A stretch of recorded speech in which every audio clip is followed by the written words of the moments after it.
मी तुकाराम चांद्राव वानखेडे, तालुका हिमायतनगर, राहणार पळसपूर येथील एक शेतकरी आहे। मागच्या काही दिवसामध्ये जी अतिवृष्टी झाली त्या अतिवृष्टीमध्ये माझे पूर्ण जमीन, हे पूर्ण सोयाबीन पाहू शकता तुम्ही, पाण्याखाली गेलेलं आहे। तर याला जबाबदार हे विसापूर धरण आहे। कारण विसापूर धरणात ऑगस्टमध्ये 75% साठा पाहिजे होता, तर त्यांनी तेवढा ठेवला नसून जास्तीचा साठा ठेवला। त्यामुळे अनेक 90% त्यांनी साठा ठेवला। आणि जेव्हा अतिवृष्टी झाली तेव्हा त्या अतिवृष्टीमध्ये धरणाचे गेट ओपन केले।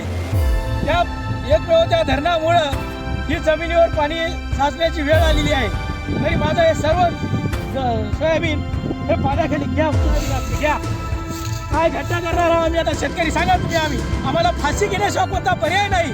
कारण शासनानं प्रत्येक गोष्टी किती आम्हाला देतात, हे तुम्ही हेक्टरी 7 ते 8 हजार रुपये, 7 ते 8 हजार होते का काही? कारण आमचं हेक्टरी 50-1 लाख रुपये तर पाण्यात टाकावं लागतं शेतकऱ्याला।